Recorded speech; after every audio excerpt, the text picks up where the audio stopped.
Good day, everyone. Don MacGregor here, talking to you from Vancouver on the west coast of Canada. And I'm very excited today to introduce you to Sara Sandberg from Sweden. Um, she's an amazing artist and has some wonderful history of creating beautiful pieces of art. Sarah, welcome to our video series for the World Photographic Cup. Tell us a little about you and Yeah. where you come from. So from Sweden. Originally, I'm born in Korea, but I came to Sweden as a very young age, and then grew up in Germany actually. I call myself a photographic artist rather than a pure photographer. And this is the amazing thing about technology these days, that you can actually combine your artistic abilities with photography in a way that wasn't possible before. And I come from an artistic background, so I've done a lot of watercolor throughout the years, and still do when I got the time. Um, and I think that I take my painterly thinking into my photographic images. So I think throughout the last few years, I also found my signature or my voice in photo art. So, what I'm hearing you say is that you draw inspiration from your art background as well as now embracing the new technology and being able to composite images. Is that, am I saying it clearly for you? Yeah, that's exactly how I see it too. And the thing that I like with this combination of photography and art is that you have free range to create whatever you like. This is, imagination has no limits. At the same time, you have to think about the elements that actually make an image harmonious. And also, when entering competitions, of course, there are some challenges and some things you need to adjust and think about just to create, I don't know, a special kind of harmonious composite, especially when you do composite images, because as I said, it's not you have the freedom to do whatever you want, but you also um, just because you can't put as much as possible into the image. You just have to restrain yourself as well. Let me ask a question that relates to that a little bit too. Visual images that I've seen of yours are just, I mean, I look at them and go like, how do you think of that? How do you see that? Do you draw upon your experience of coming from Korea and then Germany and then settling down in Sweden? Do you draw from books or movies, or is it just one of those things you sit down and your mind just goes, "This is what I'm going to do"?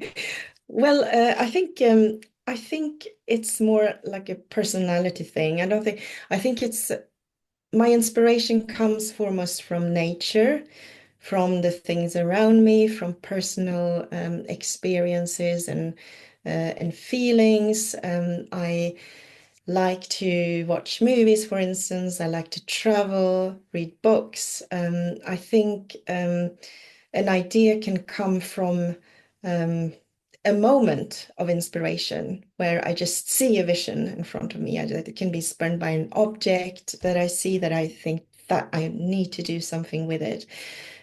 Or just, I think it's a combination of all these things that's happened throughout the years and my personal feelings that just suddenly bring together some kind of vision of the next composite, if you see what I mean. No, I'm hearing you clearly. Let me ask you another question.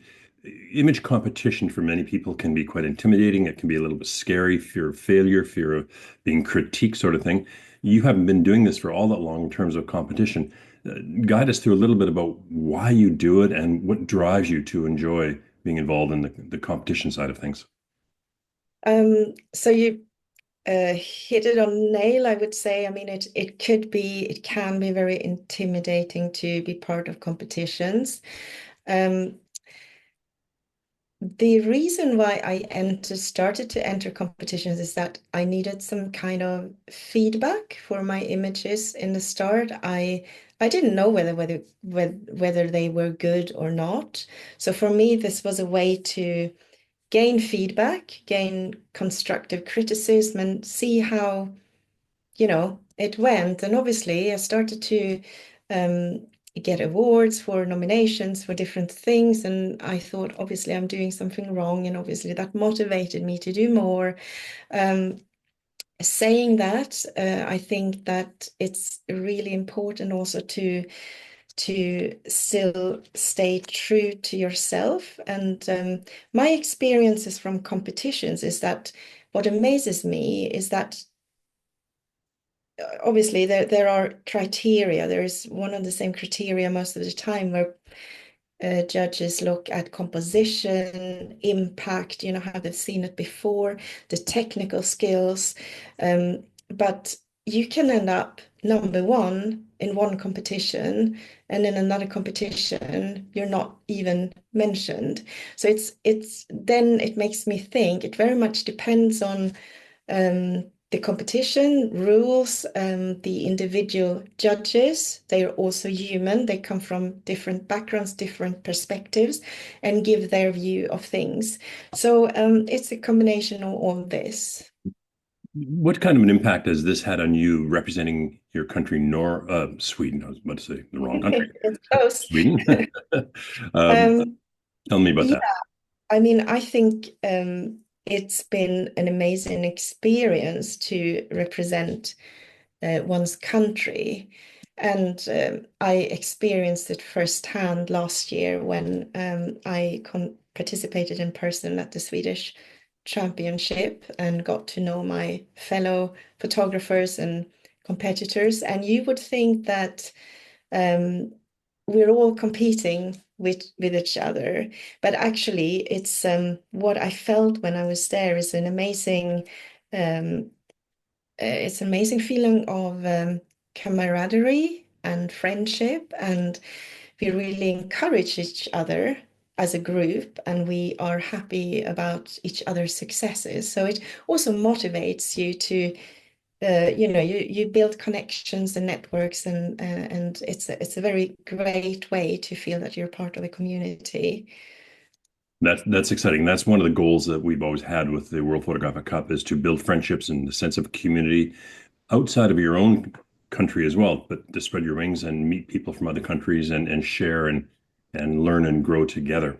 Um, I'm going to turn the video over to you in just a second here and share one of your images, which is just an amazing image. And we'd ask you to kind of walk through that and describe how you created that image. But I'll ask the viewers here to be sure to hit the subscribe button. That's going to help an awful lot for the World Photographic Cup to have a presence felt on the YouTube and to share these videos so that people. So please hit that subscribe button now. Now I'm going to go over here and I'm going to make you, Sarah, the host.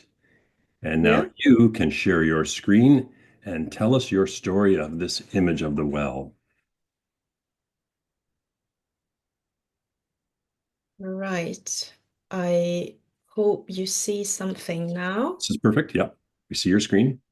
So this is the image called the wishing well, and it refers to basically my idea of this was to portray this wishing well, a blooming landscape centerpiece put into a desolate landscape, a barren landscape, dried out landscape, and the well would represent some kind of light, some kind of hope.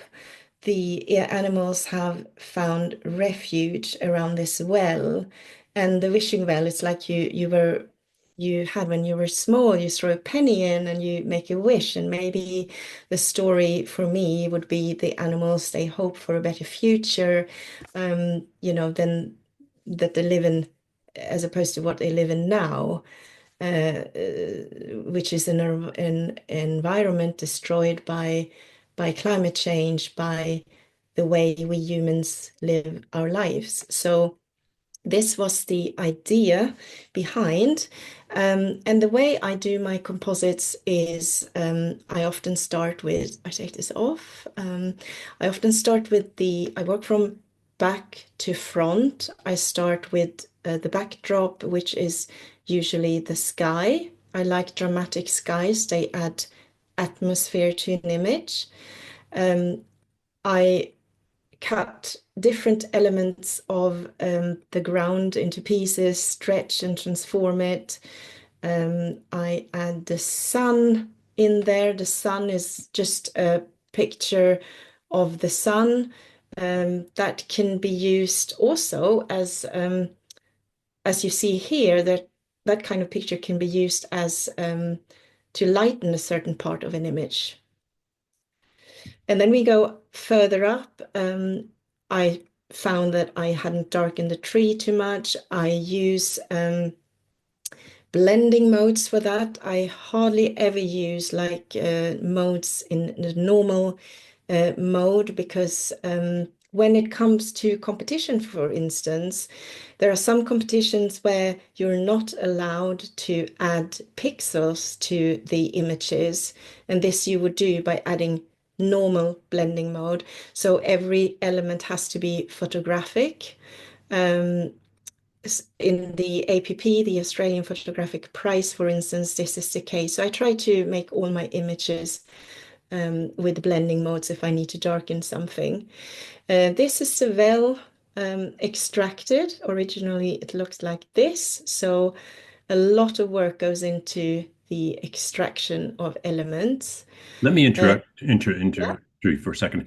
Your extractions, how do you do your extractions? Do you do them strictly in Photoshop? Do you have other processes involved? Is it a time-consuming thing? Tell us about your extractions.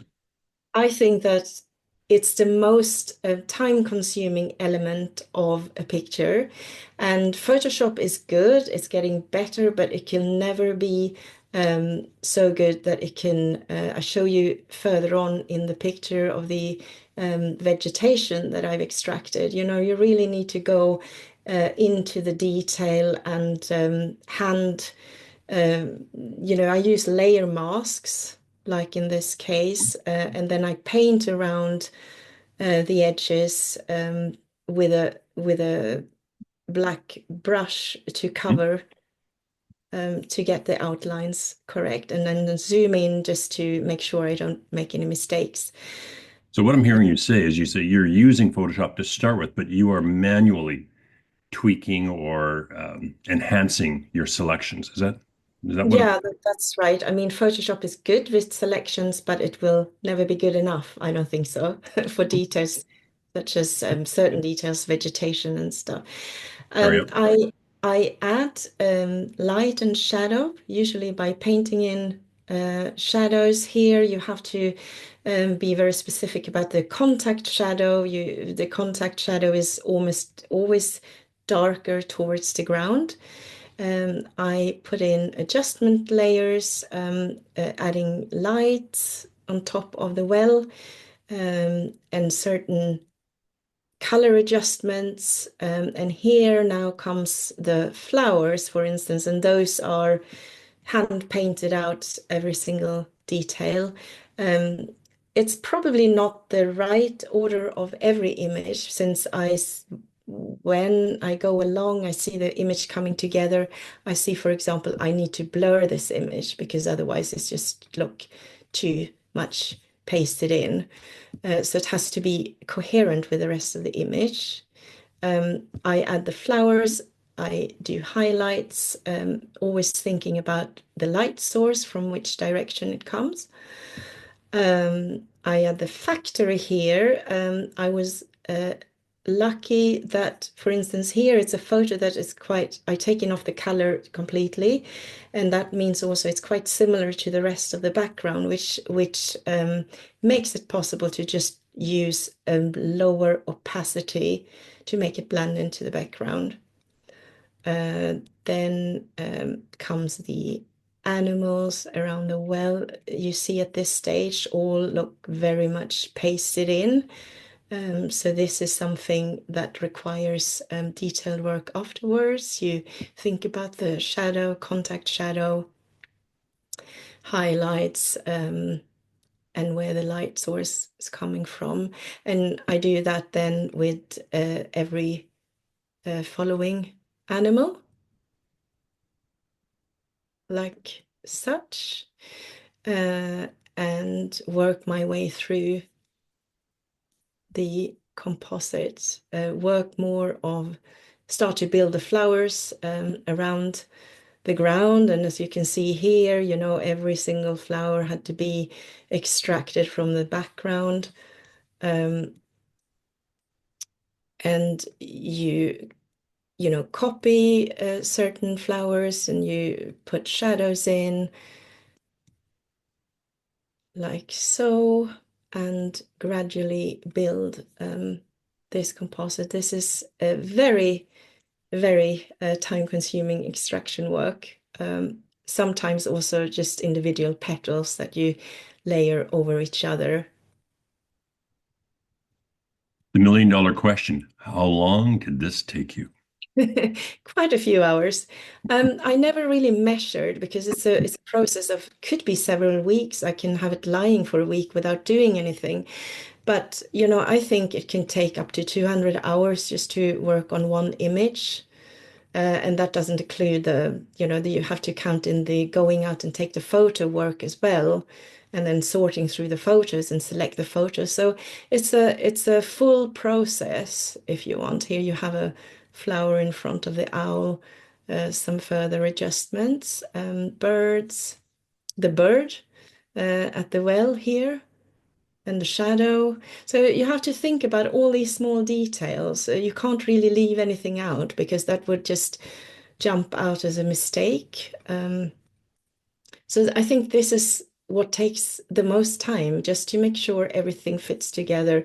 We have the butterflies here. I added some motion blur to them. It's maybe hard to see because it's not so much, but such things, curves, adjustments, shadows. Here is a high pass filter, which sort of clarifies the edges without adding contrast to the actual pixels so much.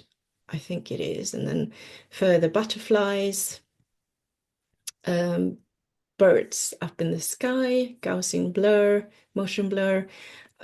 Here is the stage where most of the image is actually, the composite is finished, but it looks far from finished. And this is the stage where I call post-processing, where it starts to try and sort of yeah, make the whole picture blend together. And I use something called the move, which is I merge all the layers into one layer. And this can be done with a simple shortcut, which is very useful to know. It's Shift Alt E on a PC and Shift Option Command E, I think. That's on the Mac. So this is very useful to know. So basically then from there I do a smart, I turn everything into a smart object so I can go in and modify it later. And I use some software that is called, now it's not on the right, uh, let me just take that back. Sorry. I show it here. This is a software that you use to Color Effects Pro. Many of us are familiar with that. That's a great piece yeah, of software. sure. You see here, you can actually put on different layers, filters, and it just modifies the whole picture. And then I do the same thing again. I use Camera Raw quite a lot to final adjustments. It could be vignette. And that's Yeah, that's probably the image. And then you go to the stage where you adjust the final things. It's not ideal to do this in a way that you correct small mistakes that you see and want to modify. You repair some edge here and there, and you then prepare the image for print, which is a whole different art because you have to take into account the printer, the paper, all of that to have the outcome that you want. So, but this in all is the image finalized. That is amazing. It is. It's a stunning image, obviously, Sarah. But I really, really appreciate your walking through just the how difficult it is to do, or the challenge. Maybe that's a better word. The challenge of designing something and doing it one little step at a time. And we greatly appreciate that. I'll ask again, everybody, if you would please to hit the subscribe button. Let the World Photographic Cup know that you appreciate these kind of videos to help you with your careers and things. I have one last question here for you, Sarah. Um, has there been a particular session or a particular experience you've had in your, photography career, which hasn't been a particularly long one, that has really impacted you and helped you stay passionate about what you're doing? I think is a combination of, being part of a community, being part of a competition, getting to know other artists or photographers, so and change ideas and learn from each other. I also find that with every picture that I make, I'm just showing Mhm. the original photos, some of the original photos I used for this image. Um, but after each image, I find that I learned something new, be it in the way I'm thinking, be it in, some trick in the technical side, or just, you get ideas from, ideas in itself. So you start photographing something, you soon notice that you find other things to photograph, and it really inspires you to yeah, it sort of kicks alive your imagination. Um, so yeah, I think you learn from every image that you make. At the same time, once I've made an image and sat weeks with it, I feel completely empty in a way. And I think I'm never going to be able to do another image ever. And then, a week or two goes by, and then the ideas come back. Yeah, there you go. You hit your stop share button. This has been an amazing story, just of the image and of the process that you go through, and it's greatly appreciated by all of us here. This is very, very wonderful. I want to thank you on behalf of all of our World Photographic Cup family for sharing your passion and the process you go through to create some images. And I fully expect and look forward to seeing more of your work as we move forward. Thank you Thank you, so Don. very, very much, and we look forward to our paths crossing down the road. Yeah, it's been a pleasure. Thank you, Don, and to everybody who's tuning in. All right. Thank you.